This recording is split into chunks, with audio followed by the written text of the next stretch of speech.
Criminal charges are a devastating blow for Baldwin, who has said he was heartbroken by the incident. Helena is survived by her young son and her husband, Matthew Hutchins. Sophie Long, BBC News, Los Angeles. We can now speak to the criminal defence attorney, Rachel Fiset, who was in Sophie Long's report. Rachel, thank you very much for joining us. Can you just take us through what the charges actually mean? The charges are for involuntary manslaughter for both the armorer, Hannah Gutierrez, and Alec Baldwin. And there's two charges of involuntary manslaughter. One is for involuntary manslaughter in a lawful action, but frankly, they both really relate to similar types, to the similar type of event.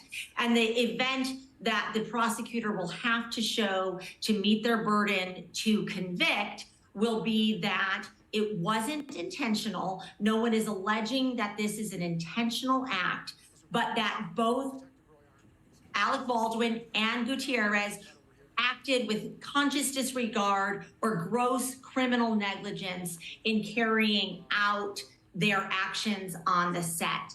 And in carrying out their actions on the set, they are saying that they were being so negligent that it rises to a criminal level. And there is a gun enhancement that can come with one of those charges that is simply just elevating the potential for a higher sentence once there is a conviction. What kind of defense do you expect that the two of them might launch?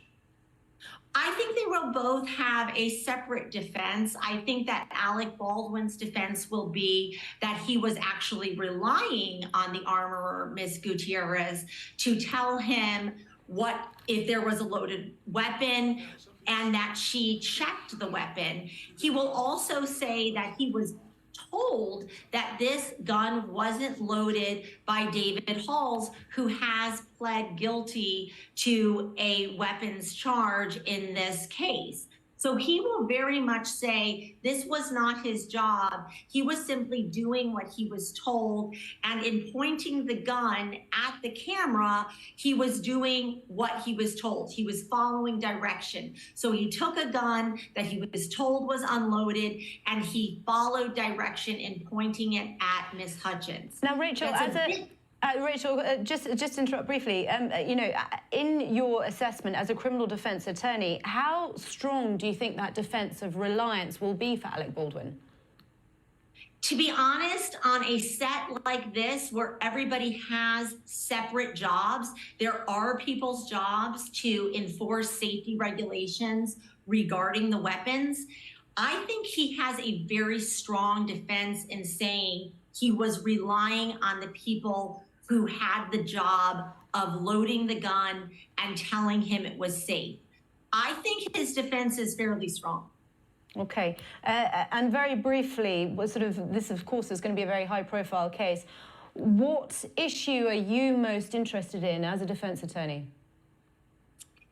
I am most interested in what he knew as it related to gun safety on the set, and if he knew it was possible that the dummy rounds that they think they're loading were possibly live, and that he was taking a conscious risk in relying on the information that was given to him. And I think that comes out in text messages. I think that comes out in separate emails and discussions as it relates to safety violations on the set. And I think it comes out in the gun training that he did or did not receive as it relates to the set. Rachel Fiset, thank you very much for your time. Thank you. Thank you.